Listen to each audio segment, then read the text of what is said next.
अध्याय 171। Xiao chain यहाँ है। उन्होंने खुद को थोड़ा संभाला। अंदर आए। युनशी ने दरवाजे की ओर आवाज लगाई। शाओ चेन ने दरवाजा धक्का देकर खोला। उसके चेहरे पर चिंता और घबराहट के भाव झलक रहे थे, लेकिन युनशी को देखते ही उसकी आंखों में कुछ असामान्य सी सूक्ष्म चमक दिखाई दी।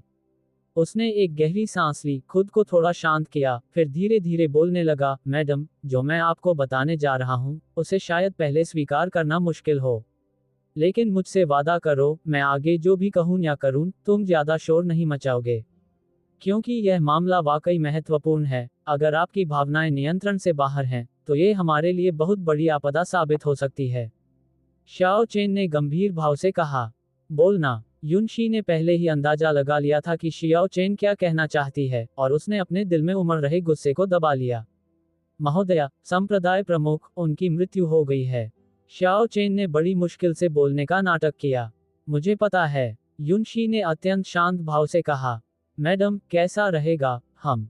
जियाओ चेन कुछ हद तक हैरान थी, युनशी इस तरह प्रतिक्रिया क्यों दे रही थी। क्या उसे चौंकना और अविश्वास महसूस नहीं करना चाहिए था? फिर वह इस अवसर का लाभ उठाकर युनशी को गले लगा सकता था, उसे प्यार से दिलासा दे सकता था और अगले कदम की ओर बढ़ सकता था। काम पूरा हो जाने के बाद, वह धीरे धीरे सिस्टम का उपयोग करके पूरे हाओयुए संप्रदाय पर नियंत्रण कर लेगा। लेकिन अब कहानी उसके दिमाग में बनी स्क्रिप्ट के अनुसार क्यों नहीं आगे बढ़ रही थी। हे भगवान! सुजुवान कोने से इस दृश्य को ठंडे भाव से देख रही थी। सुजुवान ने वह सब कुछ पूरा कर लिया था जिसके बारे में जियाओ चेन कल्पना कर रही थी, बल्कि उसने कई बार उसका आनंद भी लिया था। महोदया, मैं इसे दोहराता हूँ। संप्रदाय प्रमुख की मृत्यु हो गई है। क्या आपको जरा भी आश्चर्य नहीं हुआ? शाओ चेन ने फिर दोहराया। मुझे पता है। मुझे आश्चर्य क्यों होना चाहिए? क्या तुमने उसे नहीं मारा था? अब मेरे पास आकर, शायद तुम्हारे इरादे मेरे प्रति हैं, है ना? युनशी ने ठंडे लहजे में बात की। शाओ चेन ने उसके पति की हत्या कर दी थी, और अब वह यहाँ आकर उसके प्रति जवाबदेही का नाटक कर रहा था, यहाँ तक कि उसने उस पर नजर भी गड़ा रखी थी। अगर यह उसके असली रंग दिखाने का समय न होता, तो युनशी पहले ही शियाओ चेन के खिलाफ कार्रवाई कर चुकी होती। महोदया, आप क्या कह रही हैं? मैं तो बस आपको इस मामले की जानकारी दे रहा हूँ, मैंने उसे नहीं मारा। शाओ चेन की पीठ पर ठंडे पसीने की बूंदें आ गईं। युनशी को ली दाहाई की मौत के बारे में कैसे पता चला? ली दाहाई की मृत्यु की तो बात ही छोड़िए, यहाँ तक कि यह तथ्य भी कि ली दाहाई साधना के दौरान ची विचलन से पीड़ित थे, जिसके कारण उनकी शक्ति में गिरावट आई थी, संभवतः पूरे हाओयुए संप्रदाय में केवल कुछ ही लोगों को पता था। उनके प्रत्यक्ष शिष्य और हाओयुए संप्रदाय के पवित्र पुत्र होने के नाते उन्हें इस खबर की भी जानकारी नहीं थी, दूसरों की तो बात ही छोड़िए। हाओयुए संप्रदाय के लिए आत्मा की पट्टियां स्थापित करना और भी असंभव था, क्योंकि उनके दुश्मन बहुत अधिक थे, और साथ ही साथियों द्वारा धोखा दिए जाने की भी संभावना थी। यदि कोई आत्मा की पट्टी टूट जाती, तो सबसे पहले उनके ही लोग उनके खिलाफ कार्रवाई कर सकते थे। मुझे तो पूरी कहानी पहले से ही पता है। बहस करने की कोई जरूरत नहीं है। युनशी का लहजा एकदम ठंडा था। महोदया, मुझे डराए मत। आपके पास इस बात का कोई सबूत नहीं है कि मैंने संप्रदाय प्रमुख की हत्या की है। शाओ चेन हंस पड़ी। मदद करो। हमला। अचानक युनशी पागल हो गई, अपने बालों को बिखेरने लगी और जोर जोर से चिल्लाने लगी। अचानक हुए शोर से शाओ चेन चौंक गया। जब तक उसने प्रतिक्रिया दी और युनशी को रोकने की कोशिश की, तब तक ड्यूटी पर तैनात गार्ड कमरे में घुस चुके थे। महोदया, क्या हुआ? गार्ड घबराए हुए चेहरों के साथ अंदर घुस आए। शाओ चेन, उसने मुझ पर हमला करने की कोशिश की। युनशी ने अपने बाल बिखेरते हुए खुद को समेट लिया और शियाओ चेन की ओर इशारा किया। मैंने नहीं किया, मैंने नहीं किया, मैंने कुछ नहीं किया, उसकी बकवास मत सुनो। शाओ चेन ने जोर जोर से अपना बचाव किया, लेकिन गार्डों ने उसे नजरअंदाज कर दिया और इसके बजाय अपनी निगाहें युन शी पर केंद्रित कर ली। महोदया, क्या आप निश्चित हैं? गार्ड ने दोबारा पूछा। बकवास। मैं एक लड़की हूँ, क्या मैं तुम्हारे साथ अपनी बेगुनाही पर मजाक करूंगी? जल्दी करो और उसे पकड़ो, युनशी ने जोर से कहा। जी मैडम। ये देखकर गार्ड ने हथेली से प्रहार किया, और कानून की शक्ति से ओतप्रोत एक हमला तुरंत शियाओ चेन की ओर बढ़ा। धिक्कार है उस औरत पर। अभी तुमसे मेरा काम पूरा नहीं हुआ है। शाओ चेन के सुरक्षात्मक गियर ने वार को रोक दिया, और वह घबराकर जल्दी से भाग गया। अभी भी भागने की कोशिश कर रहे हो? मैडम का अपमान कर रहे हो? तुमने मौत को चुना है। गार्ड ने तुरंत उसका पीछा किया। अभी भी भागने की कोशिश कर रहे हो? कहाँ भाग रहे हो तुम? इसी क्षण सू जुवान ने निर्णायक कदम उठाया। दरअसल नायक से निपटने के लिए महान खलनायक के रूप में उसे ही यह कदम उठाना था। यहाँ तक कि दो महान संत भी एक साधारण सर्वोच्च स्तर के शियाओ चेन को बंदी नहीं बना सके, जिससे पता चलता है कि नियति के नायक कितने असाधारण थे। नहीं, मुझे छोड़ दो, मुझे छोड़ दो। सू जुबान, जिसके पास लियू रुली की आधी शक्ति थी, एक सम्राट के बराबर शक्ति रखती थी। जियाओ चेन चाहे कितना भी शक्तिशाली क्यों न हो, वह केवल सर्वोच्च स्तर पर ही था। कुछ ही समय में शियाओ चेन, जो पहले ही आधा मील भाग चुका था, को सू जुबान ने एक छोटे चूजे की तरह वापस पकड़ लिया। मुझे छोड़ दो, मुझे छोड़ दो, तुम हो कौन? शियाओ चेन ने सू जुबान को देखा और उसे घृणा की एक अकथनीय भावना महसूस हुई। हालांकि उसके सामने खड़ा व्यक्ति बेहद आकर्षक था, लेकिन उसने उसे हाओयुए संप्रदाय में कभी नहीं देखा था। सबसे अहम बात तो ये थी कि वह सचमुच युनशी के बिस्तर के नीचे से निकला था। ये किस तरह का ऑपरेशन था? क्या ऐसा हो सकता है कि उससे पहले कोई वहां पहुंच गया हो? डिंग, कथानक को सफलतापूर्वक बदलने के लिए मेजबान को बधाई। 100,000 खलनायक अंक पुरस्कृत। जियाओ चेन का भाग्य मूल्य 10,000 कम हो गया। शियाओ चेन न केवल सू जुबान को देखकर हैरान था, बल्कि दोनों महान संत रक्षक भी आश्चर्यचकित थे। उन्होंने भी सू जुबान जैसा व्यक्ति पहले कभी नहीं देखा था। इसके अलावा सू जुबान ने अभी अभी जो ताकत दिखाई थी, उससे वे थोड़ा भयभीत हो गए थे। उनके हाओयुए संप्रदाय को ऐसा गुरु कब मिला? और वह इतने धार्मिक वस्त्रों में सजे हुए थे। तुम किसे फोन कर रहे हो? सू जुबान ने सीधे तौर पर जियाओ चेन को गूंगा कर दिया, और जियाओ चेन दर्द भरी अभिव्यक्ति के साथ तुरंत बेहोश हो गया। इस दृश्य को देखने वाले सभी लोग इससे परिचित थे। उन्होंने राक्षसी संप्रदाय में ऐसी चीजें कई बार देखी थीं। मैं संप्रदाय प्रमुख द्वारा महोदया की सुरक्षा के लिए भेजा गया निजी अंगरक्षक हूँ। महोदया इसकी पुष्टि कर सकती हैं। सू जुबान ने जानबूझकर निजी शब्द पर जोर दिया, जिससे युनशी का मन हुआ कि वह उसकी कमर पर चुटकी काट ले। जी हाँ, बात यही है। ली दाहाई ने एल्डर सू को मेरी रक्षा के लिए भेजा था। युनशी की बातें सुनकर दोनों गार्ड बेहद आश्चर्यचकित रह गए। उन्होंने कई वर्षों तक ली दहाई की सेवा की थी और उन्होंने इसके बारे में कभी नहीं सुना था। आप दोनों कृपया एल्डर सू की पहचान गुप्त रखें। मैं नहीं चाहता कि बहुत से लोगों को पता चले, अन्यथा अनावश्यक परेशानी हो जाएगी। युनशी ने कहा। जी हाँ, महोदया, हम बिल्कुल चुप रहेंगे। गार्ड बेहद घबराए हुए थे। एक शक्तिशाली व्यक्ति के सामने यह अच्छी बात थी कि उन्होंने खुद पर पेशाब नहीं कर दिया था, विशेषकर उन धमकी भरे शब्दों के बाद। तो फिर महोदया, इस शियाओ चेन से कैसे निपटा जाए? इसने आप पर हमला करने की कोशिश की। क्या हमें संप्रदाय प्रमुख को सूचित करना चाहिए? मैंने चेना को कई सालों तक पाला पोसा, और मैंने कभी उम्मीद नहीं की थी कि वह ऐसा कुछ करेगा। ली दाहाई को अभी इसके बारे में मत बताना। मुझे डर है कि अगर उसे पता चला तो वह इतना क्रोधित होगा कि चेन को मार डालेगा। चाहे कुछ भी हो जाए, चेन मेरा आधा बेटा है। शायद उसे घर की याद आ रही थी। युनशी, जाहिर सी बात है, ली दाहाई को इसके बारे में नहीं बताएगी, और तो और ली दाहाई तो पहले ही मर चुका था। महोदया सचमुच दयालु हैं। हमारे राक्षसी संप्रदाय में ऐसा होना बहुत दुर्लभ है। गार्ड ने युनशी की चापलूसी की। हालांकि मृत्युदंड से तो बचा जा सकता है, पर आजीवन कारावास से नहीं। शियाओ चेन को एकांत काल कोठरी में डाल दो। मेरे आदेश के बिना किसी को भी पास आने की अनुमति नहीं है। युनशी ने कहा। समझ गया, महोदया। उसकी आवाज बंद होते ही दोनों गार्ड शियाओ चेन को उठाकर ले गए और मौके से गायब हो गए। डिंग, होस्ट ने नियत नायक शियाओ चेन को जहर देकर चुप करा दिया, जिसके लिए उसे 200,000 खलनायक अंक मिले। शियाओ चेन के भाग्य मूल्य में 20,000 की कमी आई। डिंग, होस्ट ने नियति के नायक शियाओ चेन को कैद कर लिया, जिसके लिए उसे 500,000 खलनायक अंक मिले। शियाओ चेन के भाग्य मूल्य में 50,000 की कमी आई। एक नियति के नायक से यही उम्मीद थी। ऊन काटना बहुत अच्छा लग रहा है। सिस्टम की सूचना सुनकर सू जुबान बेहद खुश हो गया। कितना समय बीत गया था और सू जुबान ने इतने सारे विलेन पॉइंट्स कैसे अर्जित कर लिए थे? तुम किस बात पर मुस्कुरा रहे हो? युनशी थोड़ी असमंजस में थी। कुछ नहीं, तुमने अच्छा किया। मुझे तुमसे इतनी उम्मीद नहीं थी। ये तुम्हारा पहला प्रयास है और तुमने पहले ही कई महिलाओं को पीछे छोड़ दिया है। सू जुबान ने चिढ़ाया। आपका क्या मतलब है? युनशी ने सू जुबान पर नजर डाली। कुछ नहीं, बस मुझे कुछ दिलचस्प बातें याद आ गईं। सू जुवान मुस्कुराए। अब जबकि जियाओ चेन को आपकी योजना के अनुसार कैद कर लिया गया है, तो आपके अगले कदम क्या होंगे? युनशी ने उत्सुकता से पूछा। हाँ हाँ, अब मैं पूरे हाओयुए संप्रदाय पर कब्जा करने जा रहा हूँ। ऐसा नहीं था कि सू जुवान ने भाग जाने और फिर कुछ नेक लोगों को साथ लेकर हाओयुए संप्रदाय को नष्ट करने के बारे में नहीं सोचा था। लेकिन उस स्थिति में युनशी और नियति के नायकों के समूह के पास खड़े होने की कोई जगह नहीं होगी। ऐसी स्थिति में उसके पास हाओयुए संप्रदाय को अपने नियंत्रण में लाने का रास्ता खोजने के अलावा कोई विकल्प नहीं था। आदर्श रूप से वह हाओयुए संप्रदाय का संप्रदाय प्रमुख बनना चाहता था। आखिरकार, हालांकि ये लोग राक्षसी साधना करने वाले थे, फिर भी उनकी युद्ध शक्ति आश्चर्यजनक थी। मूल कथानक में जियाओ चेन ने छल कपट के तरीकों से हाओयुए संप्रदाय पर नियंत्रण हासिल कर लिया था।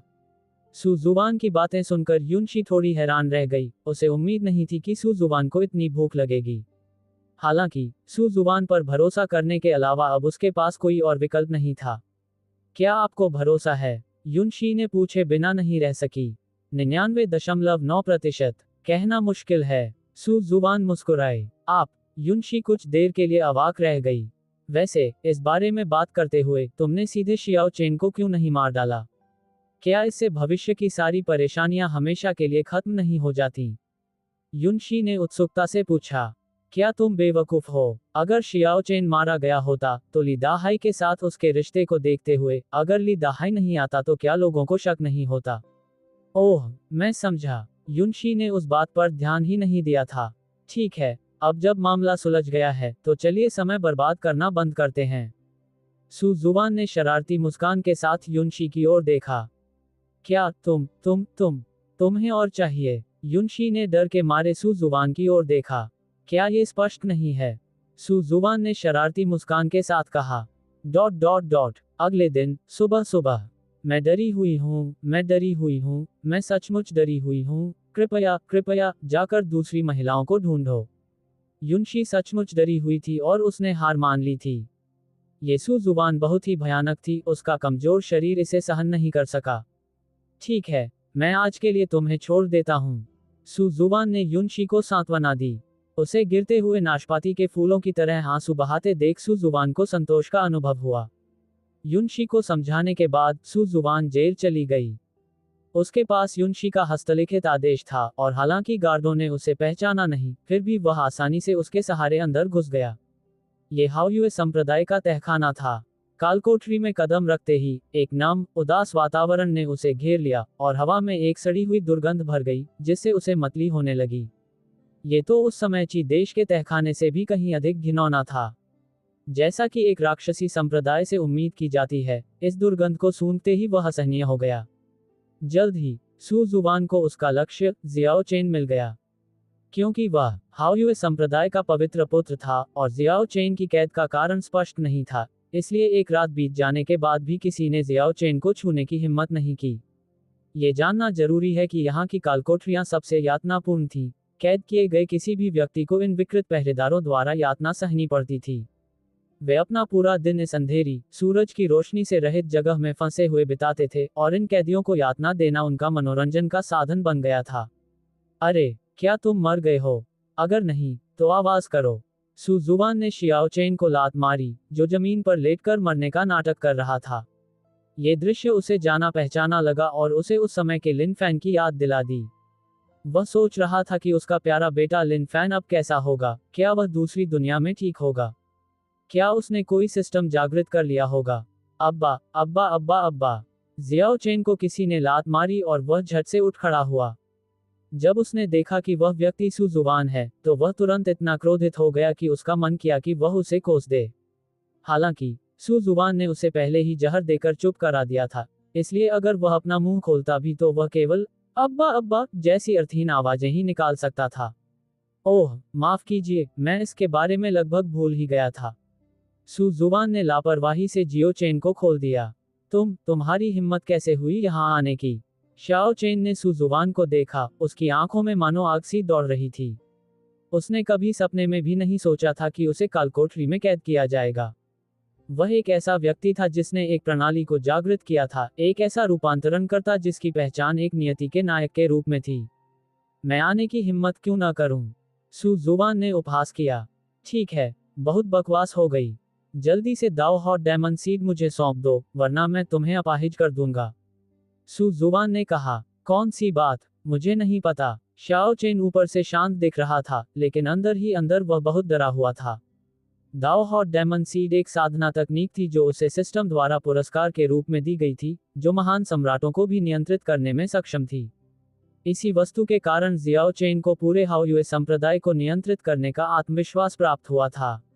अपनी बकवास बंद करो, अभी भी नहीं जानते। क्या तुम मूर्ख होने का नाटक कर रहे हो? सू जुवान ने सीधे तौर पर जियाओ चेन की एक उंगली तोड़ दी और जियाओ चेन दर्द से चीख उठा। बहुत दर्द हो रहा है, बहुत दर्द हो रहा है। शाओ चेन असहनीय दर्द में था। पुनर्जन्म से पहले वह सिर्फ एक ऑफिस कर्मचारी था, उसने कभी ऐसी तकलीफें नहीं झेली थीं। इसके अलावा चूंकि उसने हथकड़ी पहन रखी थी, इसलिए जियाओ चेन की वर्तमान ताकत वास्तव में एक आम आदमी से अलग नहीं थी। अगर तुम नहीं चाहते कि मैं तुम्हारी उंगलियां एक एक करके तोड़ दूं, तो बेहतर होगा कि तुम ईमानदारी से वह चीज मुझे सौंप दो। अगर तुम ऐसा करोगे, तो हो सकता है मैं तुम्हें छोड़ भी दूं। सू जुवान ने शातिर मुस्कान के साथ कहा, मानो इस क्षण उसे खलनायक होने का आनंद पुनः मिल गया हो।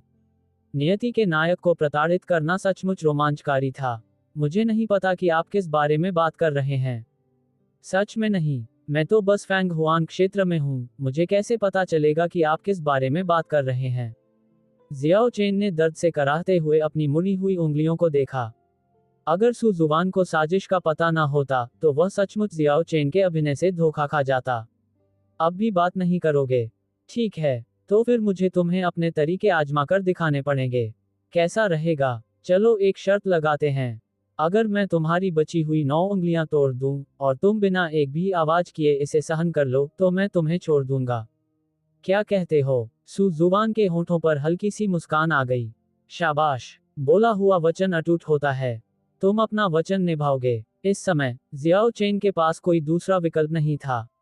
अगर वह इसे सहन कर सकता था, तो वह कोई रास्ता जरूर खोज लेगा।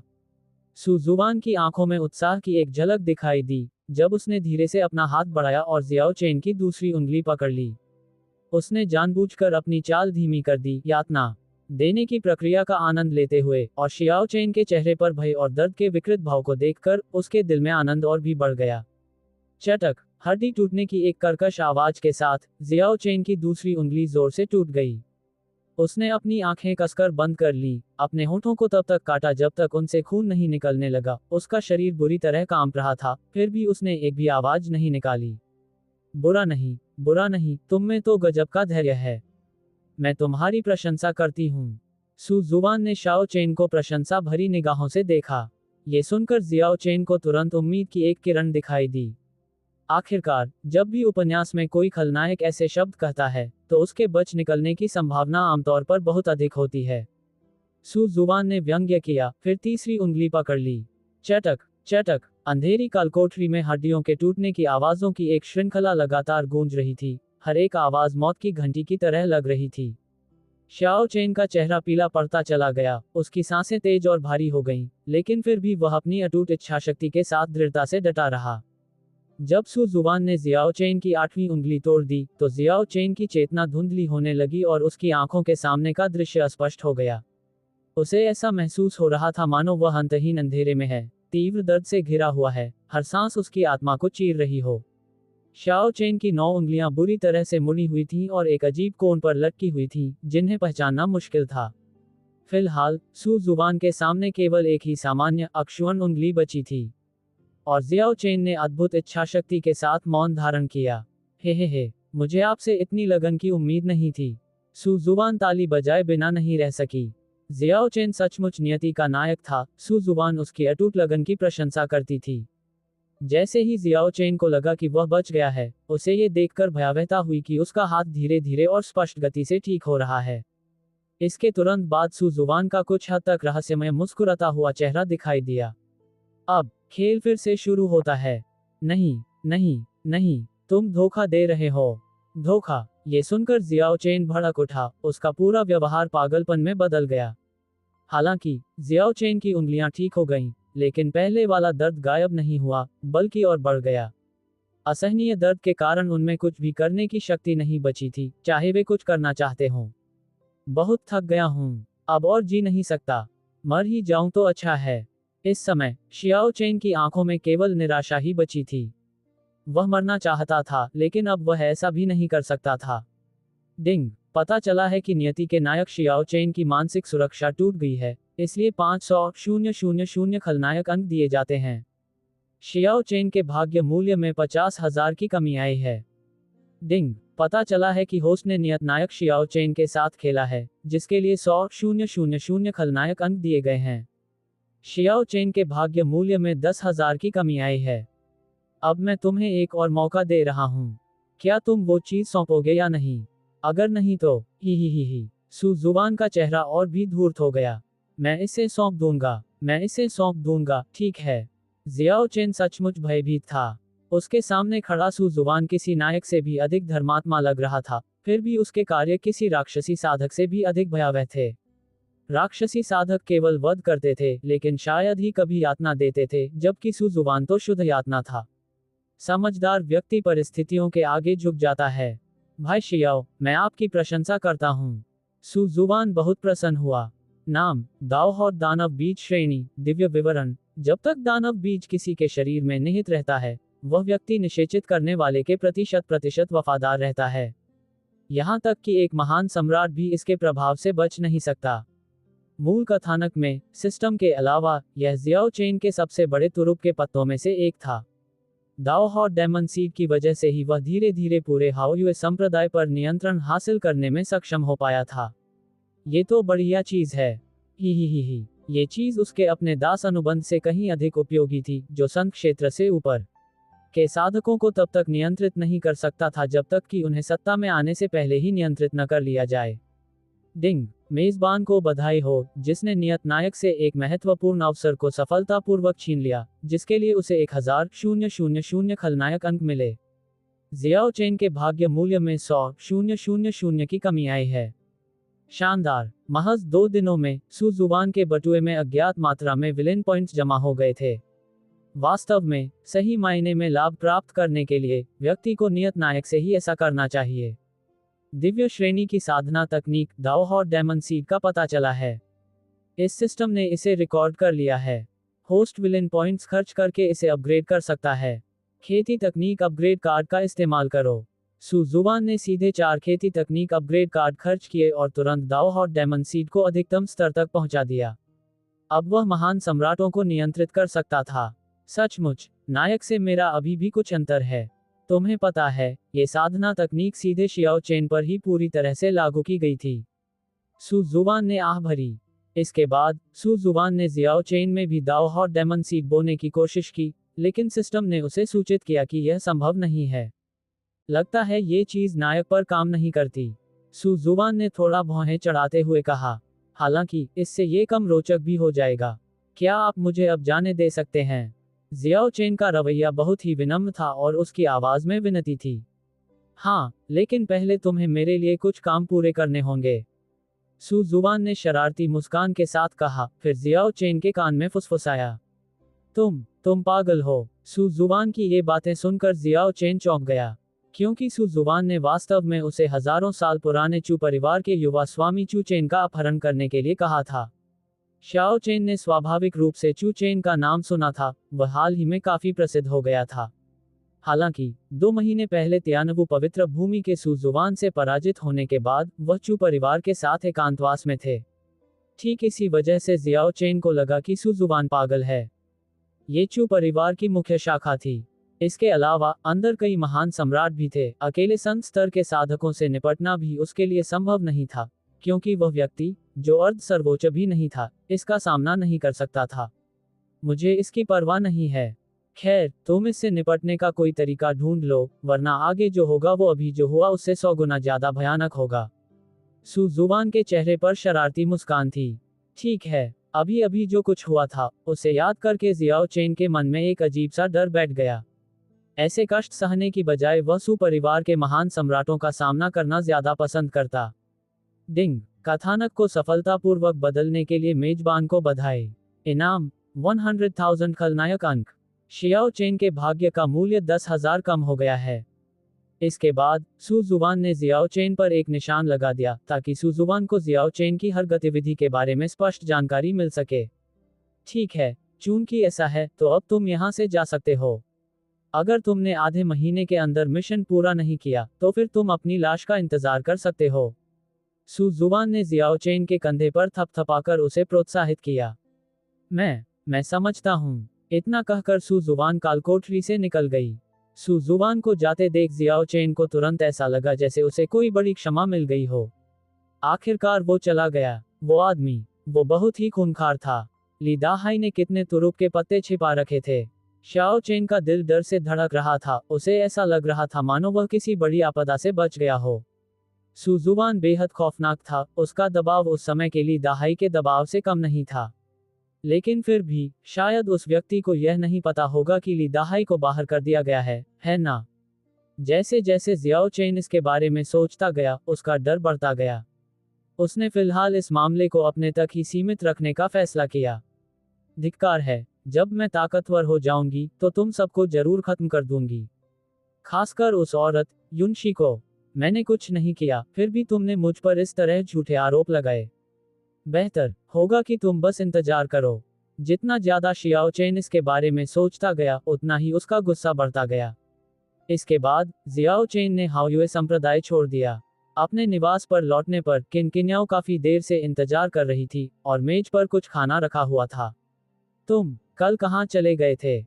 मैंने तुम्हारा दिन भर इंतजार किया और खाना ठंडा हो गया है। सू जुबान कल पूरे दिन के लिए गायब हो गई थी और उसने किनकिन्याओ के लिए कोई संदेश नहीं छोड़ा था, जिससे वह पूरे दिन चिंतित और परेशान रही। आखिरकार ये राक्षसी संप्रदाय था और वह एक कमजोर महिला जिसका अपहरण कर लिया गया था, अब केवल सू जुबान पर ही निर्भर थी। किनकिन्याओ की आंखें थोड़ी लाल थीं, जो स्पष्ट रूप से रोने के कारण थी, जिससे सू जुबान को दिल में दर्द महसूस हुआ। उसे महिलाओं को रोते हुए देखना बिल्कुल पसंद नहीं था, सिवाय इसके कि वे बेडरूम में रो रही हों। मुझे खेद है, कल मुझे कुछ काम निपटाने गए थे, इसलिए थोड़ी देर हो गई। किनकिन्याओ की लाल आंखें देखकर सू जुबान ने जल्दी से उसे गले लगा लिया, उसे थोड़ी परेशानी महसूस हुई। वो, मुझे लगा कि अब तुम मुझे नहीं चाहते। मैं बस थोड़ा डर गई थी। मुझे परवाह नहीं कि तुम कहाँ जाते हो, बस मुझे एक संदेश या कुछ और छोड़ देना। इस दुनिया में मेरा कोई और परिवार नहीं है, सिर्फ तुम हो। अगर तुम मुझे नहीं चाहती, तो बेहतर है कि मैं जी ही ना पाऊं। किनकिन्याओ फूट फूट कर रोने लगी और बार बार सू जुबान के आलिंगन में लिपट गई। कहते हैं कि लाडली प्यारी महिला का जीवन सबसे अच्छा होता है, और किनकिन्याओ के नखरे ने सू जुबान का दिल तुरंत पिघला दिया। तुम्हें किस बात का डर है? मैं तुम्हें क्यों न चाहूं? जब मैं यहाँ से गया था तब मैंने यहाँ एक सुरक्षा घेरा बना दिया था। जब तक कोई संत क्षेत्र का विशेषज्ञ नहीं आता, तब तक कोई अंदर नहीं आ सकता। ये हाओयुए संप्रदाय का बाहरी हिस्सा था और एक सर्वोच्च विशेषज्ञ पहले से ही शिखर पर था। सू जुबान द्वारा स्थापित संरचना के साथ किनकिन्याओ को बिल्कुल भी चिंता करने की आवश्यकता नहीं थी। लेकिन मुझे अब भी डर लगता है। तुम्हारे बिना मैं चैन से खाना भी नहीं खा सकती। किनकिन्याओ ने सू जुबान को गले लगाया और उसके आलिंगन से उसे एक लंबे समय से खोई हुई गर्माहट का एहसास हुआ। किनकिन्याओ के लाल होंठ और उसके मनमोहक रूप को देखकर सू जुबान अपने दिल में उठ रही भावनाओं को दबा नहीं सका। कौन जाने कितना समय बीत गया। खांसी खांसी खांसी खांसी खांसी खांसी। किनकिन्याओ को कुछ बार खांसी आए और उसने कुछ घूंट लार निगल ली। सू जुबान के दिलासे से वह अब उतनी दुखी नहीं थी, लेकिन कल बहुत देर तक रोने के कारण उसका गला थोड़ा खराब हो गया था, जिसके कारण उसे लगातार खांसी आ रही थी। पतिदेव, मुझे भूख लगी है। पहले खाना खा लेते हैं। मैं आपके लिए खाना गर्म कर देती हूँ। किनकिन्याओ लंगड़ाते हुए बर्तन उठाने गई। किनकिन्याओ बहुत गुणी थी और खाना बनाना भी जानती थी, और उसका बनाया खाना स्वादिष्ट लग रहा था, जिससे सू जुबान थोड़ा हैरान हो गया। एक सर्वोच्च विशेषज्ञ होने के नाते वह बहुत पहले ही बिगु की अवस्था में प्रवेश कर चुका था, लेकिन वह अभी भी भोजन कर सकता था। अच्छा। किनकिन्याओ के नेक स्वरूप को देखकर सू जुबान भी चुपचाप उसके पीछे आ गई। भरपेट खाने पीने के बाद किनकिन्याओ संतुष्टि से सो गई, जबकि सू जुबान ने अपने हालिया लाभ का जायजा लिया। नाम: सू जुबान। क्षेत्र: सर्वोच्च प्रथम स्तर। खलनायक अंक: 4700,000। सिस्टम इन्वेंटरी: प्रतिस्थापन गुड़िया, असीमित तलवार, 5वें क्रम का शीर्ष श्रेणी का उपचार, अमृत X10, दिव्य त्वरित जूते, हाओयू संप्रदाय के बड़े का टोकन, जिएरो उतक, एक निश्चित शिक्षक का फोटो संग्रह, लिंगजियाओ तलवार, ड्रैगन अंडा, किंगली प्रेत आत्मा जेड पेंडेंट, साधना तकनीक अपग्रेड कार्ड X1, क्षेत्र अपग्रेड कार्ड X5, संघनित तलवार इरादा, विशेष, उन्नत तलवार इरादा, दिव्य शक्तियां, 5 तत्व, दिव्य शक्ति, आत्मा की छाया, मायावी कदम, मन की आंख, लालची दिव्य शक्ति, डोमेन, सच्चा स्वर डोमेन, शारीरिक बनावट, 5 तत्वों से बना शरीर, लालची दिव्य शरीर, कौशल, बुद्धि विरोधी कमी हेलो, हमारी पीढ़ी का आदर्श, उन्नत मूल्यांकन कौशल, उन्नत पुनर्प्राप्ति कौशल, उन्नत मानसिक प्रतिरोध, कीमिया ग्रैंड मास्टर गठन, विशेषज्ञ, शुरुआती पियानो कौशल, गोल्डन किडनी फाइटर, उपाधियां, भाग्य का पिता, सुकुबस, साधना तकनीकें, सुपरिवार हृदय सूत्र, पृथ्वी श्रेणी, असीमित तलवारबाजी, स्वर्ग श्रेणी, कियान यांगची नियंत्रण, कुनयिन आत्मा अवशोषण कला, संत श्रेणी, आंधी प्रेत छाया तकनीक, स्वर्ग श्रेणी, काला कछुआ तकनीक, स्वर्ग श्रेणी, स्वर्ग भक्षण तकनीक, संत श्रेणी, सिस्टम मॉल, खुल गया, सिस्टम लॉटरी, शुरू हो गई है, सिस्टम, मेरे दायरे में अंक जोड़ो और उन सबको खर्च कर दो। ये देखकर कि उसके पास 4700,000 खलनायक अंक हैं, सू जुबान ने सीधे अपना हाथ हिलाया और उन सभी को अपने दायरे में जोड़ लिया। डिंग, इस ऑपरेशन के लिए 2400,000 विलेन पॉइंट्स की आवश्यकता है। क्या मेजबान इन्हें खर्च करना चाहता है? खर्च करना। सू जुबान की आवाज खत्म होते ही 2 मिलियन से अधिक विलेन पॉइंट्स तुरंत खत्म हो गए और उनकी जगह सू जुबान की आभा पहले से भी अधिक मजबूत हो गई। अफसोस, अब मुझे और भी ज्यादा खलनायक अंक खर्च करने पड़ेंगे। सू जुबान ने गौर से देखा। सर्वोच्च 9वें स्तर से अर्ध संत क्षेत्र में प्रवेश करने के लिए उसे न केवल 3000 खलनायक अंक चाहिए थे, बल्कि एक संत स्तरीय साधना तकनीक को भी लघु स्तर तक पूरा करना था। सौभाग्य से उसने पहले ही डिवोरिंग हेवन टेक्निक में मामूली पूर्णता चरण तक अंक जोड़ दिए थे, अन्यथा उसे और अधिक पैसा खर्च करना पड़ता। यह एक लंबी और कठिन यात्रा है। सू जुबान ने आह भरी। इन 2 दिनों में सू जुबान ने जितने भी खलनायक अंक अर्जित किए थे, वे सब उसने पल भर में खर्च कर दिए, जिससे वह लगभग फिर से शुरुआती बिंदु पर आ गया। कोई बड़ी बात नहीं। हाओयू संप्रदाय में अभी भी शियाओ चेन के कुछ खास साथी बचे हैं। हा, मैं मूल योजना के अनुसार उन सबको एक एक करके खत्म कर दूंगा। सू जुबान ने शरारती मुस्कान के साथ कहा। इसके बाद सू जुबान ने संयुक्त तलवार इरादे को एकीकृत किया। जैसे ही संयुक्त तलवार की भावनाएं आपस में विलीन हुई, सू जुबान के हाथ में एक अदृश्य शक्ति आ गई। यह आध्यात्मिक ऊर्जा नहीं थी, बल्कि तलवार की ऊर्जा नामक कोई चीज थी। अब केवल अपने हाथ के हल्के से इशारे से सू जुबान एक तीव्र तलवार ऊर्जा को मुक्त कर सकता था। नाम, सू जुबान। क्षेत्र, सर्वोच्च 9वीं परत। खलनायक का मूल्य 2300,000।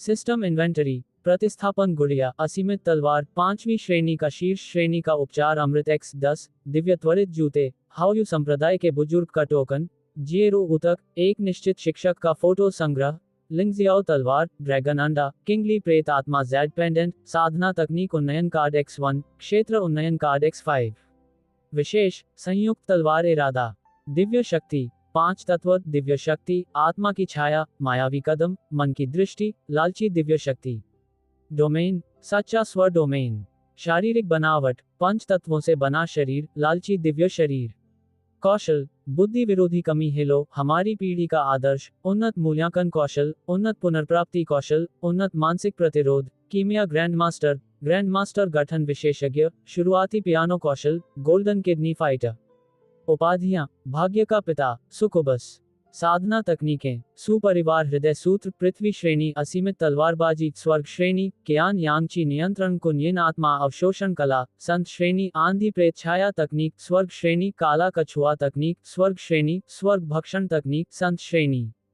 सिस्टम शॉप, खुल गया, सिस्टम लॉटरी, शुरू हो गई है।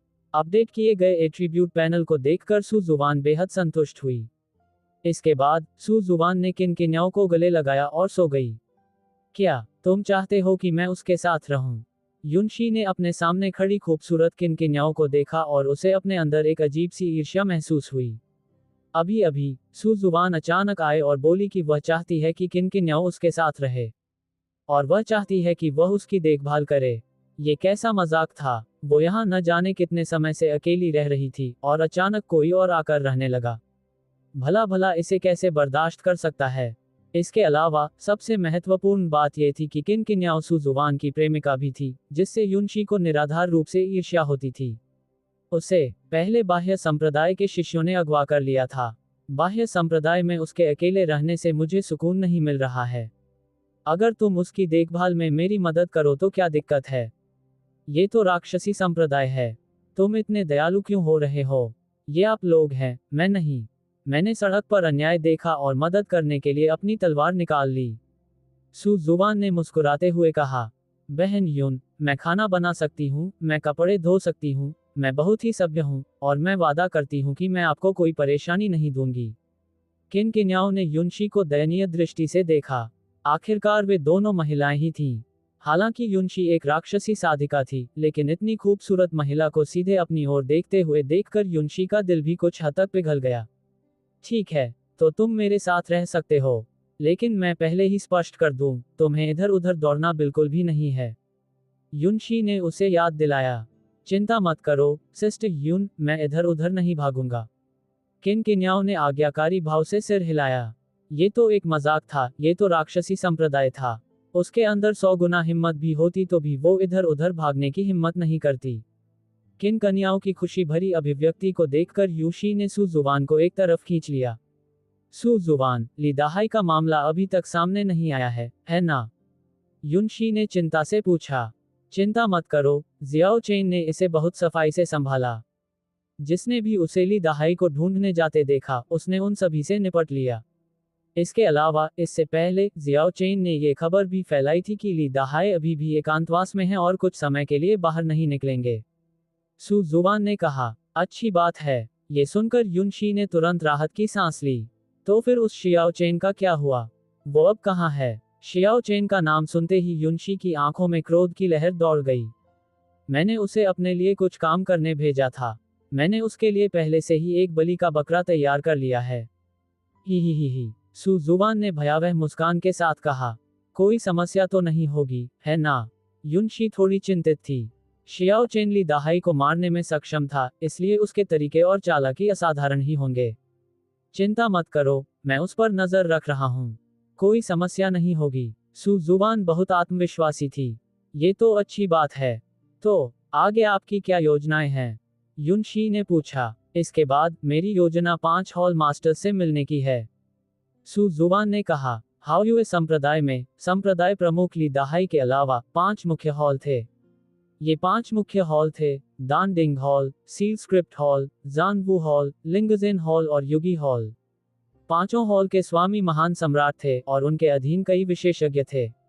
इनमें से जानवू हॉल ली दहाई के गुट से संबंधित था। सू जुवान के पास जो एल्डर टोकन था, वह भी जानवू हॉल का था। पांचों महान हॉलों के एल्डर सभी एक समान थे। 5 महान हॉलों के अलावा बाहरी और आंतरिक संप्रदाय भी थे। बाहरी संप्रदाय में साधारण राक्षसी साधक शामिल थे, जिनका प्रबंधन बाहरी संप्रदाय के वरिष्ठों द्वारा समान रूप से किया जाता था। आंतरिक संप्रदाय में प्रवेश करने के बाद वे 5 महान हॉलों में से किसी एक में शामिल होने का विकल्प चुन सकते थे। इन सब के अलावा हाओयुए संप्रदाय ने दुनिया में तबाही मचाने के लिए राक्षसी गुफा के बाहर भी कई शाखाएं स्थापित की थीं। क्या तुम पागल हो? वे सब महान सम्राट हैं और उनके अधीन इतने सारे विशेषज्ञ हैं। क्या तुम इसे संभाल पाओगे? युनशी ने चिंता से पूछा। हे, मेरी महिला, क्या आपको मेरी चिंता है? सू जुवान ने चिढ़ाया। मैं नहीं हूं, मुझे बस अपनी सुरक्षा की चिंता है। युनशी का सुंदर चेहरा लाल हो गया और उसने सू जुवान के पंजे को दूर धकेल दिया। चिंता मत करो, मुझे उनकी सारी कमजोरियां पता हैं और मेरे पास उन्हें नियंत्रित करने का तरीका भी है। सू जुवान ने भयावह मुस्कान के साथ कहा। ठीक है, तो फिर सावधान रहना, युनशी ने कहा। सू जुवान के बारे में चिंता करना खुद के बारे में चिंता करने जैसा था। आखिरकार अगर सू जुवान को कुछ हो जाता तो उसे भी भुगतना पड़ता। चिंता मत करो, मैं सावधान रहूंगा। तुम इतनी खूबसूरत हो कि मैंने अभी तक तुम्हारा पूरा आनंद नहीं लिया है। सू जुवान के चेहरे पर एक धूर्त मुस्कान थी। आप बिगाड़ने प्रशंसा के लिए धन्यवाद। ... डिंग। डेस्टिनी की महिला मुख्य किरदार युनशी की लोकप्रियता 20 तक पहुंच गई है, जिससे मेजबान को 100,000 विलेन वैल्यू का इनाम मिला है। डिंग। डेस्टिनी की मुख्य महिला किरदार युनशी की लोकप्रियता 40 तक पहुंच गई है, जिससे मेजबान को 200,000 विलेन वैल्यू का इनाम मिला है। कई घंटों के बाद सुजुवान ने अंततः किन कन्याओं और युनशी को शांत किया, फिर हाओए संप्रदाय छोड़ दिया।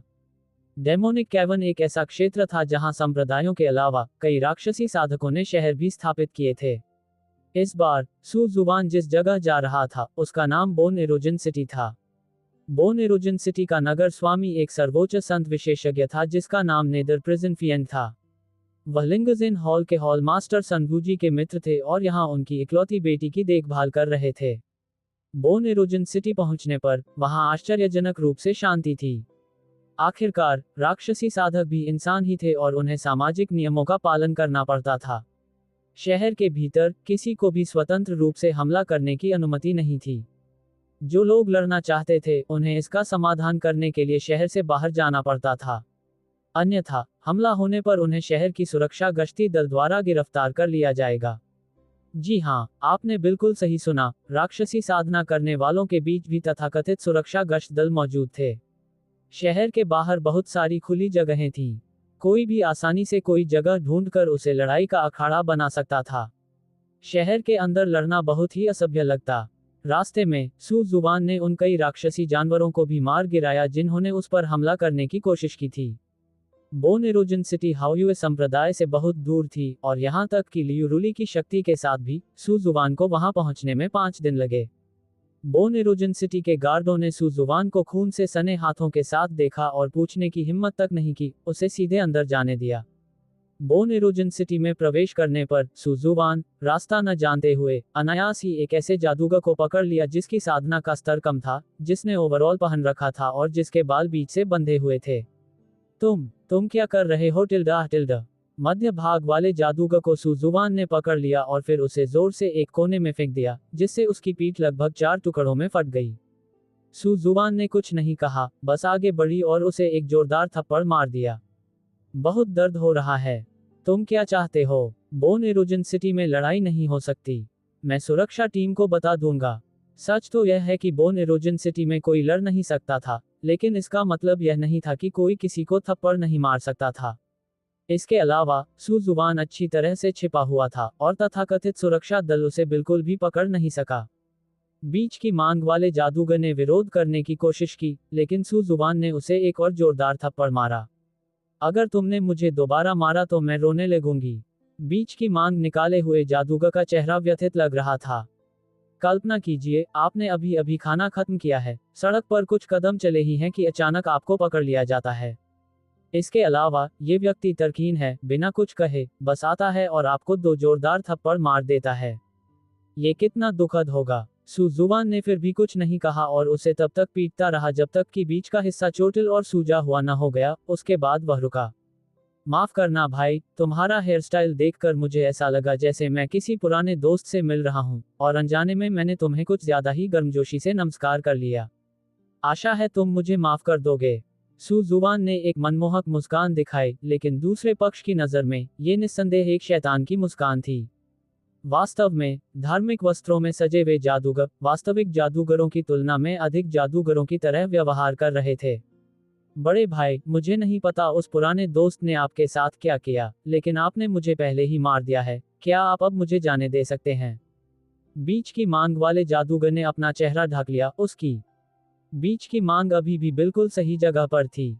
अभी तक नहीं, सुजुवान ने शरारती मुस्कान के साथ कहा।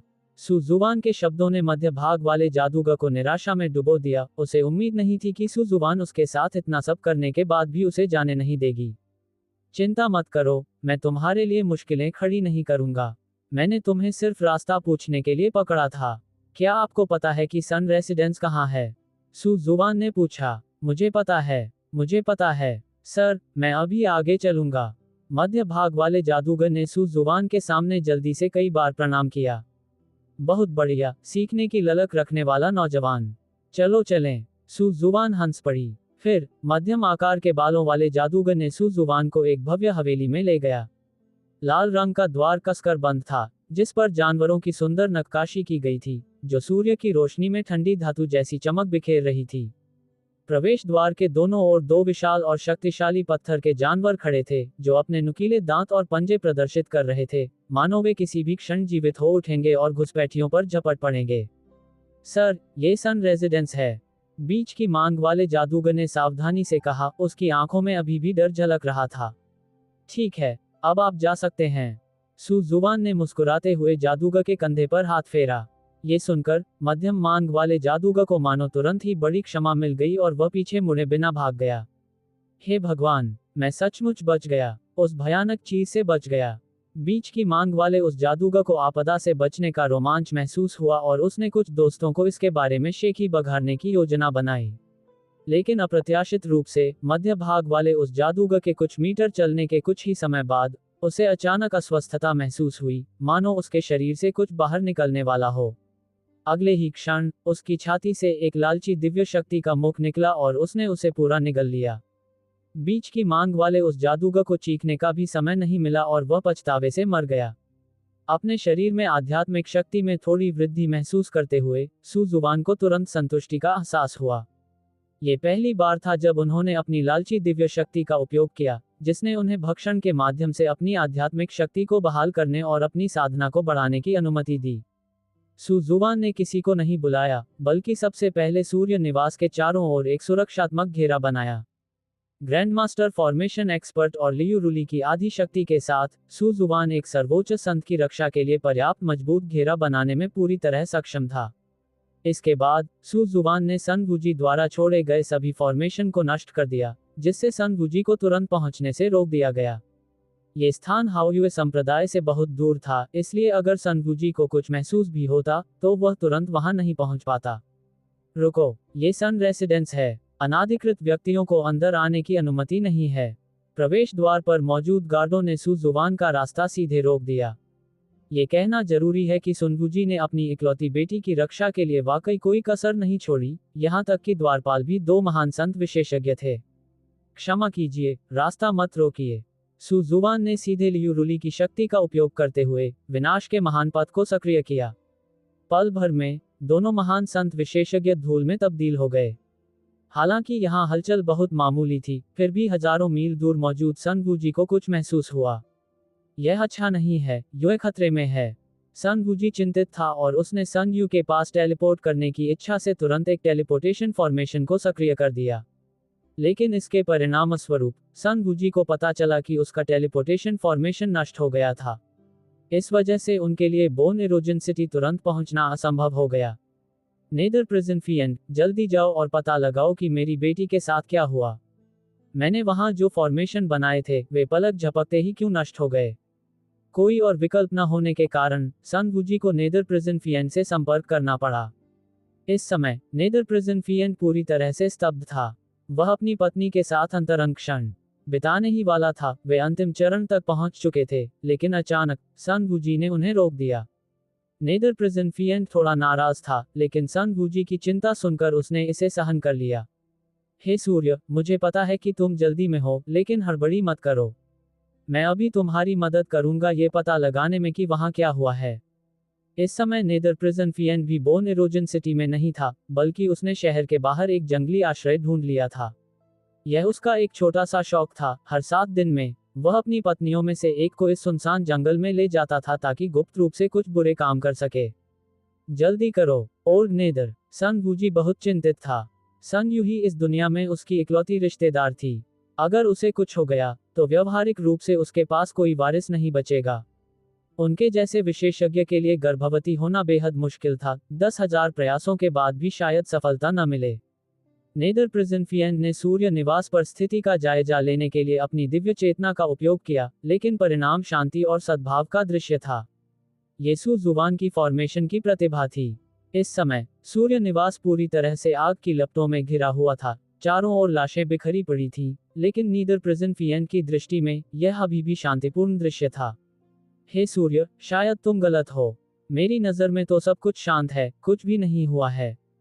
नेदर प्रिजन फिएंड के बोलने के बाद उसने सन वूजी की ओर ध्यान नहीं दिया। उसकी पत्नी की निगाहें पहले से ही उसके प्रति कुछ असंतोष दिखा रही थीं।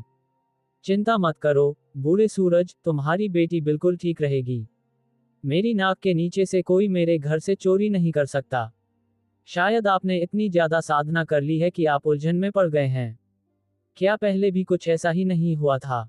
ठीक है, ठीक है, मुझे कुछ जरूरी काम निपटाने हैं, इसलिए मैं अब आपसे बात नहीं करूंगा। अगर कुछ भी हुआ तो मैं जिम्मेदारी ले लूंगा, ठीक है। नेदर प्रिजन फिएंट के बोलने के बाद वह अपनी पत्नी के साथ कुछ काम निपटाने चला गया। Hello old nether, old nether, Sun Wuji लगातार पुकारता रहा, लेकिन नेदर प्रिजन फिएंट की ओर से कोई प्रतिक्रिया नहीं मिली। धिक्कार है, यह शापित पाताल लोक का शैतान। कोई जवाब न मिलने पर सन वूजी तुरंत क्रोधित हो गए। अगर उनकी बेटी को कुछ भी हुआ तो वे उसे कभी माफ नहीं करेंगे। मुझे जल्दी से वहां जाना होगा। सन वूजी बेहद चिंतित थे। अगर वह पूरी ताकत भी लगा दे तब भी यहां से बोन एरोजन सिटी तक पहुंचने में 2 दिन लगेंगे। अब वह केवल यही आशा कर सकता था कि दूसरे पक्ष ने उसकी बेटी के साथ कुछ भी अनुचित नहीं किया होगा। दूसरी ओर, बोन एरोजन सिटी, सन रेजिडेंस। तुम कौन हो? ये तो सूर्य निवास है। तुम जानते हो ना? गार्ड के बोलने से पहले ही अगले ही पल सू जुबान की तलवार से उसके 2 टुकड़े हो गए। दूसरी तरफ खड़ा गार्ड कुछ चौंक सा गया था। जाहिर तौर पर उसने अभी अभी हुई घटना पर कोई प्रतिक्रिया नहीं दी थी। अगले ही पल सू जुबान ने उसे भी बीच से काट दिया। सन रेसिडेंस में तुरंत खून की गंध फैल गई, और सन रेसिडेंस के गार्डों को जब इस बात का पता चला तो वे तुरंत बाहर निकल आए। सू जुबान ने काले रंग का चोला पहन लिया था और उसके चारों ओर खून की एक भयानक आभा फैली हुई थी, मानो कोई दानव नरक की गहराइयों से बाहर निकल आया हो। जब पहरेदारों ने सू जुबान को देखा तो उनके चेहरे तुरंत पीले पड़ गए और उनके पैर अनियंत्रित रूप से कांपने लगे। एक युवा गार्ड, जिसके होंठ कांप रहे थे, ने अपने साथियों को पुकारने की कोशिश की, लेकिन उसे लगा जैसे किसी अदृश्य बड़े हाथ ने उसका गला घोंट दिया हो और वह कोई आवाज नहीं निकाल पा रहा था। तुम कौन हो? तुम हमारे सूर्य निवास में जबरदस्ती क्यों घुस रहे हो? एक थोड़े अधिक उम्र के गार्ड ने हिम्मत जुटाकर हकलाते हुए सवाल पूछा। सू जुबान ने कुछ नहीं कहा। दूसरे पक्ष को उसकी एकमात्र प्रतिक्रिया एक भयानक तलवार की ऊर्जा थी। उसके सामने खड़े ये रक्षक मात्र संत थे। सू जुबान ने उनसे निपटने के लिए महान दाव की शक्ति का भी प्रयोग नहीं किया। केवल एक तलवार की शक्ति से ही सन रेसिडेंस के अधिकांश रक्षक तुरंत मारे गए या घायल हो गए। जो लोग नहीं मरे, उन पर तलवार की ऊर्जा का अभी तक प्रभाव नहीं पड़ा था। केवल एक और तलवार का वार ही काफी था। 2 तलवारों के प्रहार के बाद पूरा सन निवास लाशों से भर गया और हवा में खून की दुर्गंध फैल गई। पहरेदार जमीन पर बिखरे पड़े थे। उनका खून तेजी से एक छोटी सी धारा में तब्दील हो गया जो धीरे धीरे सीढ़ियों से नीचे बह रहा था। सू जुबान ने बहुत पहले ही एक सुरक्षात्मक घेरा बना लिया था। भले ही यहाँ भीषण लड़ाई चल रही थी, लेकिन बोन एरोजन सिटी सतह पर शांत बनी रही, मानो कुछ हुआ ही न हो। बाहरी लोगों के लिए इस समय सन रेजिडेंस अभी भी शांत प्रतीत हो रहा था, बस सामान्य से थोड़ा अधिक जीवंत था। इन गार्डों से निपटने के बाद सू जुबान अकड़ते हुए पिछवाड़े की ओर चल पड़ा। एक कमरे का दरवाजा खोलते ही उसने देखा कि एक बूढ़ा आदमी कांपते हुए उसके पीछे एक खूबसूरत महिला की रक्षा कर रहा है। वह महिला लगभग 1.6 मीटर लंबी थी। उसके बाल लंबे और खूबसूरत थे। उसकी त्वचा बर्फ जैसी मुलायम थी और उसका पिछला हिस्सा इतना सुडौल था कि उस पर सोडा की बोतल रखी जा सकती थी। रूप रंग के मामले में वह निस्संदेह शीर्ष स्तर की थी। कम से कम किनकिन्याओं जैसी महिलाओं से तो उसकी तुलना नहीं की जा सकती थी। एकमात्र मामूली खामी ये थी कि महिला की छाती केवल नितंब के आकार की थी, जो सू जुबान की महिलाओं में निश्चित रूप से सबसे छोटी थी। हालांकि इतने सारे फल खाने के बाद सू जुबान के लिए कभी कभी स्वाद बदलना भी एक अच्छा विकल्प था। नाम सन यू। दिखावट 99। चित्र 93। राज्य राजा सीलिंग राज्य। स्नेह 10। अपनी मूल्यांकन क्षमता के बल पर सू जुबान ये भी जानता था कि उसके सामने खड़ी महिला वही पोती थी जिसकी वह तलाश कर रहा था, यानी सन वूजी की बेटी। मूल कथानक में जियाओ चेन ने सन वूजी को वश में करने के लिए ऐसे साधनों का इस्तेमाल किया, अंततः उसके शरीर में दाओ और डेमन सीड डालकर उसे पूरी तरह से नियंत्रित कर लिया। इतना सुंदर। सू जुबान को देखते ही सुन यू की पहली प्रतिक्रिया यही थी कि वह बेहद आकर्षक लग रहा था। हालांकि उस समय वह बेहद खौफनाक व्यक्तित्व का प्रदर्शन कर रहा था, फिर भी सुन यू उस पर मोहित हो गई। तुम क्या करना चाहते हो? बूढ़े व्यक्ति का शरीर झुका हुआ था, लेकिन उसके हाथ चौड़े फैले हुए थे, मानो वह अपने कमजोर शरीर से उस महिला के लिए एक अभेद्य सुरक्षा कवच बनाने की कोशिश कर रहा हो। अगर आप मैडम को छूना चाहते हैं, तो आपको मेरी लाश के ऊपर से होकर गुजरना होगा, बूढ़े व्यक्ति ने कांपती हुई आवाज में कहा। वह केवल संत स्तर की साधना में था, बाहर खड़े पहरेदारों के समूह से ज्यादा शक्तिशाली नहीं था। सुजुवान उन्हें एक ही तलवार से काट सकता था और स्वाभाविक रूप से वह उसे भी एक ही तलवार से काट सकता था, लेकिन सन यू की सुरक्षा के लिए वह केवल सामने खड़ा रह सकता था। दरअसल वह भाग सकता था, लेकिन उसने सुन युए को बचपन से पाला पोसा था। उसका कोई परिवार नहीं था और मन ही मन वह लंबे समय से सुन युए को अपनी बेटी की तरह मानता था। ठीक है, तो फिर जैसी आपकी इच्छा। जैसे ही सुजुवान ने बोलना शुरू किया, उसके हाथ में मौजूद तलवार की ऊर्जा संघनित होने लगी और तुरंत ही एक भयानक आभा निकलने लगी। बूढ़ा व्यक्ति भय से कांपने लगा और जमीन पर एक अज्ञात तरल पदार्थ का पोखर दिखाई दिया। सुजुवान ने अभी तक कोई हरकत भी नहीं की थी कि बूढ़ा आदमी डर के मारे अपनी पैंट में पेशाब कर चुका था। महाराज, कृपया, मैं आपसे विनती करता हूँ, अंकल हुआन को मत मारिए। मैं आपको आपकी मनचाही कोई भी चीज दे सकता हूँ। कृपया उन्हें मत मारिए। हालांकि सुन युए डरी हुई थी, फिर भी वह हुआंग यान के सामने खड़ी रही। हुआंग यान ने उसे बचपन से पाला था और हुआंग यान के साथ उसका रिश्ता सन वूजी के साथ उसके रिश्ते से कहीं अधिक गहरा था। जब से सुन वूजी ने उसे जन्म दिया था, सुन यू ने अपने पिता को शायद ही कभी देखा था और वह अपना अधिकांश समय हुआंग यान के साथ बिताती थी।